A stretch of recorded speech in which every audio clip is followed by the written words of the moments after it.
politics is the big story, politics has been the big story, and politics will be the big story for the rest of the year.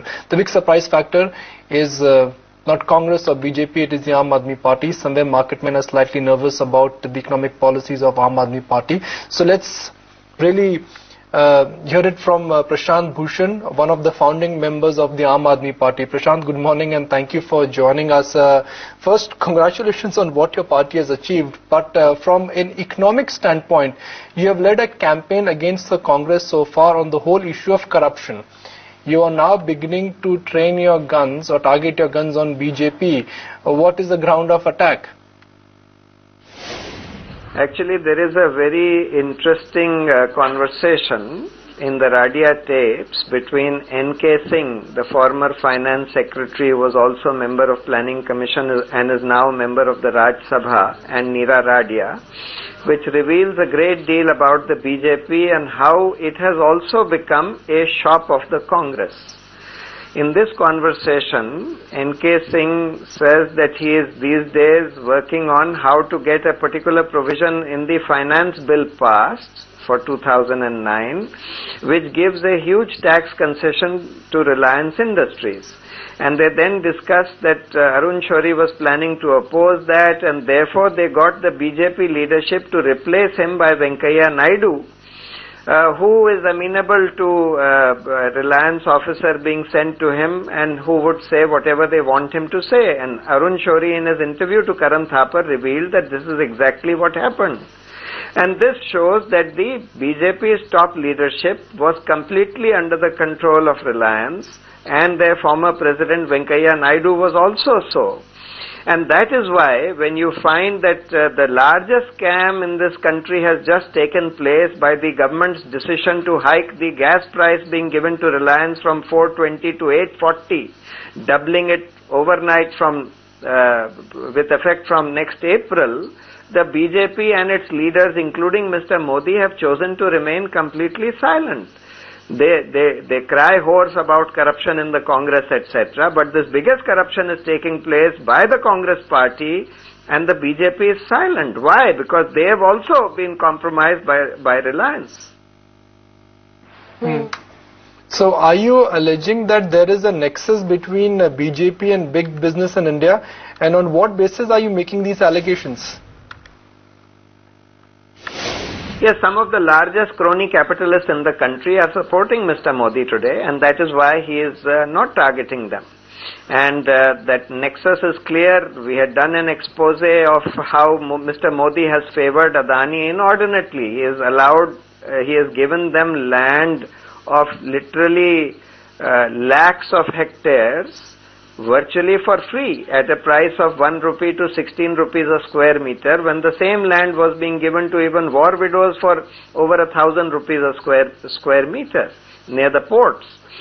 And that is why Mr. Modi has not allowed a independent Lokpal to take office in Gujarat for the last 10 years. During which he has been in office. Only now one Lokpal has been appointed just now. After Mr. Modi has amended the Lokayukt Act of Gujarat so as to completely cripple the Lokayukt there, who cannot do anything without the consent of the Gujarat government. So therefore, this shows, I mean, if he had been above board, if he had not had this nexus with these big corporations, etc., why would he not have allowed a Lokpal who was being nominated by the Chief Justice of Gujarat? Mr. Bhushan, if you have such a strong view on Modi, why don't we see you targeting him openly? No, we have been targeting him. We had held a huge press conference almost a year ago, in which we had shown his nexus with Adani, in which we had said that is Modi the shop of Adani. We have targeted him on this issue of this gas price hike, where he has chosen to remain silent. We have targeted him on his not appointing a Lokpal, etc. Therefore, we target him wherever we find that he is involved in corruption. Prashant, we have some of the biggest names in business who so far have been rather elusive about political learnings, have decided to join AAP. So as one of the founding members, what do you think has changed and what is attracting corporates now to join your party? We feel that most corporates, or rather most businessmen in this country, want to do their business honestly.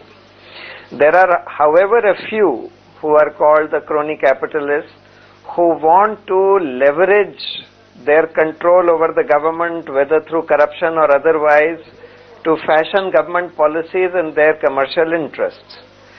Now, this has caused a very serious problem in this country, and this has even stifled honest businesses who are finding themselves unable to do honest business in this country without having to pay this bribe money or what is called facilitation money to these government officials and agencies. So a lot of them are very frustrated by this kind of corruption that is going on in this country. So Mr. Bhushan, no matter who comes to power, will it just mean a change of face alone and not really a change of how business and politics has coexisted for all these years?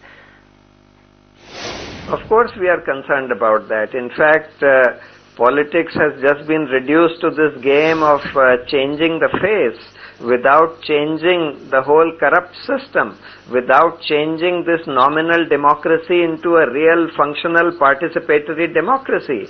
And that is why our party was born not to change the face of those who govern this country, but to change the very system, to change this anti-corruption system, to change the electoral system, to change the very system of democracy to make it more participatory, to change the other systems of governance such as the judiciary, the police and the bureaucracy, etc. That's what is required. People don't just want a change of face if the same kind of policies, if the same kind of politics is going to go on in this country. Okay. I understand that corruption is a big problem, but I want to understand your economic policies now. Free water, you've dropped electricity prices, you have said no to FDI and retail. So, crystallize your economic policies for us. We do not believe that there should not be private enterprise. We believe that private enterprise needs to be encouraged. We believe businesses need to be encouraged.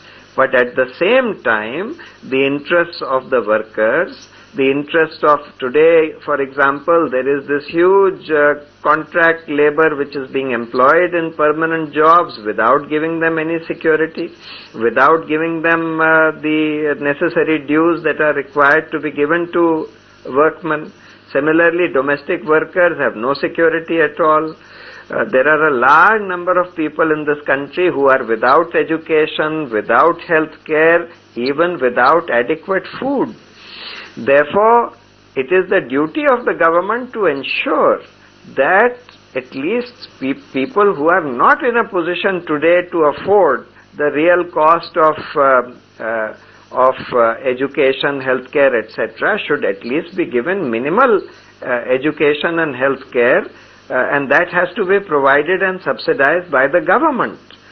But that does not mean that private enterprise should be sort of brought down and not be encouraged. Of course, private enterprise needs to be encouraged. Mr. Bhushan, profit seems to be this bad word for our, but in a free market economy, how can we keep a check on profits that companies make? You're against FDI in retail, you have issues with discoms. Is the AAP against market opening reforms? See, unfortunately, what has gone on in India in the name of liberalization, in the guise of liberalization, has been what is called unbridled privatization, which has gone to the extent of creating private monopolies in the shape of water distribution companies, electricity distribution companies, and even for running of airports. Privatization has gone to the to virtually loot the natural resources and the natural wealth of the country for private profits or for profits of private enterprises, etc. And that has produced this kind of crony capitalism that we have seen in this country. This must be stopped. But that does not mean that business should not be encouraged, enterprise should not be encouraged, because that does lead to job creation. That certainly needs to be encouraged. However, that also does not mean that we allow a regime or a situation where the gap between the rich and the poor keeps growing as it has been growing in the last couple of decades. So, Mr. Bhushan, according to you, which sectors should have not been opened up? Because you are against telecom, you are against energy, you are against power, and you are against, even water sector now. No, electricity can be opened up to the private sector. Electricity generation can be with the private sector. I am saying electricity distribution, right now it's a monopoly because you can have only one set of transmission lines, and therefore distribution becomes a monopoly, and therefore if you privatize it, it becomes a private monopoly. That, at least to my mind, is probably not the best way of managing that sector, because private monopolies they have inherent problems in them. Similarly, water distribution, and perhaps even things like management of airports, because that is also a monopoly.